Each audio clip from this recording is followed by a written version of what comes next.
तारा परिवार के एगो लय हम याद कइनी अरे कहियो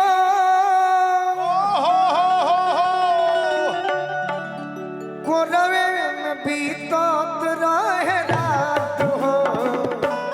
अब तू बनेलू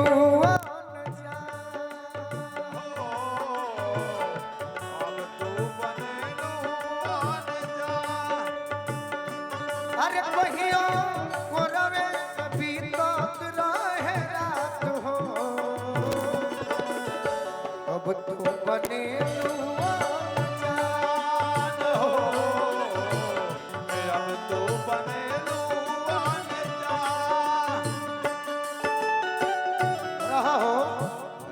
तू कैसे जान गेल कि हम यही गीत से शुरुआत करो लय माने बर्तन ई लय ह तोरो गाय पहले ये बजात रहे भक्त कहता कि ए माई हो बोलुआ लगावता गोहार हो नैया लगा दो मेरा पार हो नैया लगा दो पार ए माई हो बोलुआ लगावता गोहार हो नैया लगा दो मेरा पार हो नैया लगा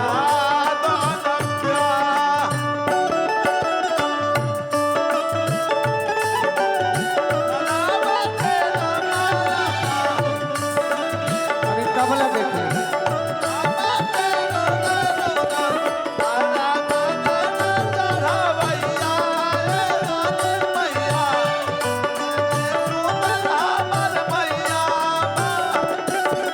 माई हो बोलुआ लगा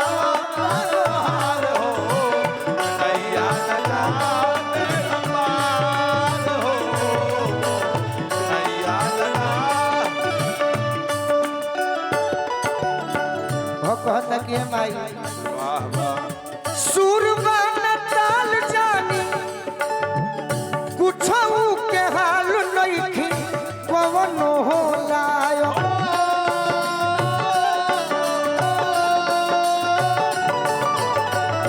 तोहरे दया से कुछ गई गुनगुनाई लोगवा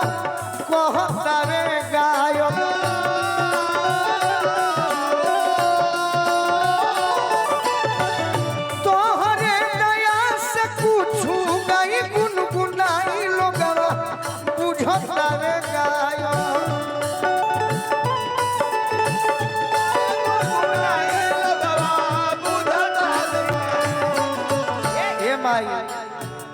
तोहरे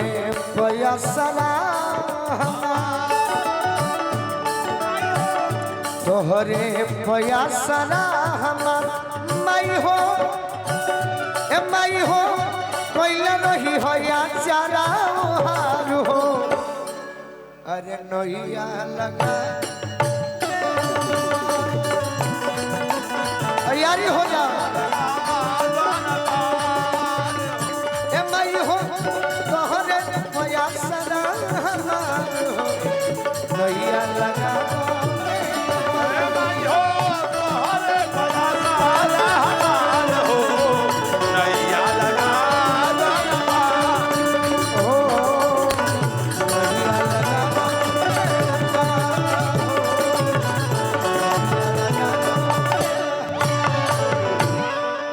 भजन अच्छा लगल तो तनी ताली बजा के आशीर्वाद बहुत सुंदर